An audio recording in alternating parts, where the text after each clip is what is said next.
মা বোনরা রাতে ঘুমানোর পূর্বে ছোট্ট সূরা 3 বার পড়লে ওই স্বামীর সংসারে কোনো অভাব থাকবে না, ওই স্বামীর সংসারে কখনো বড় বিপদ আসবে না। আল্লাহ পাক রব্বুল আলামিন অভাব দূর করে দিবেন। আল্লাহ পাক রব্বুল আলামিন ওই সংসার থেকে বিপদ বালা মুসিবত, প্রটেক্ট ফ্রম অল অ্যাক্সিডেন্ট, সকল বিপদ আপদ থেকে, দুর্ঘটনা অ্যাক্সিডেন্ট থেকে আল্লাহ তাআলা হেফাজত করবেন। প্রত্যেকটা মা বোনেরা চান যে তার সংসারে সুখ আসুক, তার সংসারে শান্তি আসুক।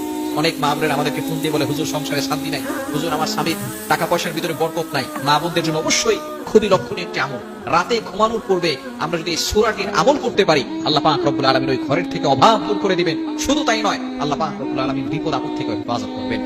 পবিত্র কোরআনুল কারীমের ভিতরে ছোট্ট একটি সূরা রয়েছে, যদিও ছোট্ট সূরা, তবে এর ফজিলত অনেক বেশি। এই সূরাটি হচ্ছে সূরাতুল ইখলাস। কিভাবে পড়বেন বলছি।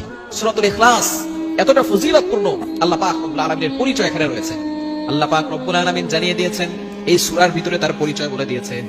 নবীজি যখন কুরাইশদের কাছে, কাফের মুশরিকদের কাছে আল্লাহর পরিচয় দিতে গেলেন, তখন কাফের মুশরিকরা বলল, তোমার আল্লাহ কয়জন? আমাদের দেব দেবতার কোনো অভাব নাই, আমরা কত লক্ষ কোটি মূর্তির পূজা করি, তুমি যে আল্লাহর দাওয়াত দাও সেই আল্লাহ কয়জন? আল্লাহ পাক রব্বুল আলামিন নাযিল করে দিলেন, কুল হুয়াল্লাহু আহাদ আল্লাহুস সামাদ লাম ইয়ালিদ ওয়া লাম ইউলাদ ওয়া লাম ইয়াকুল লাহু কুফুয়ান আহাদ। আল্লাহ পাক রব্বুল আলামিন জানিয়ে দিলেন, কুল নবী হে আপনি বলুন, হুয়াল্লাহু আহাদ, আল্লাহ এক, অদ্বিতীয়, তিনি এক, তার সাথে কোনো শরীক নাই। এখানে আল্লাহর পরিচয় দিয়েছেন, আল্লাহুস সামাদ, তিনি অমুখাপেক্ষী, তিনি কারো প্রতি মুখাপেক্ষী নন।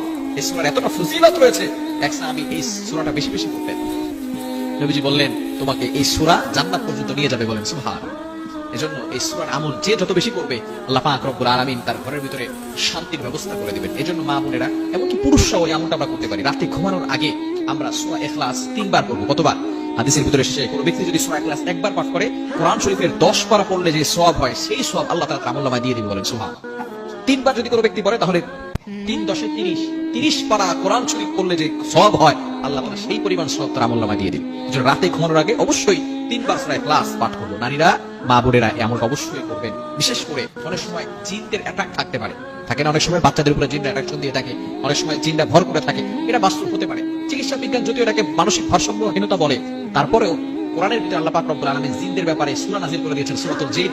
আল্লাহ পাক রব্বুল আলামিন এটা জানিয়ে দিয়েছেন, জিন আছে, ডিস্টার্ব করে থাকে। এজন্য সূরা ইখলাস 3 বার পড়বে এবং সূরা ফালাক, সূরা নাস আর আয়াতুল কুরসি এগুলো পড়লে, এরপরে বুকে ফু দিয়ে ঘুমালে, আল্লাহ পাক রব্বুল আলামিন সকল মানুষ শয়তান এবং জিন শয়তান থেকে আল্লাহ তাআলা ওই বান্দাকে হেফাজত করবেন। কোন ব্যক্তি তাবিজ করে, ব্ল্যাক ম্যাজিক করে আপনাকে কোনো ক্ষতি করতে পারবে না।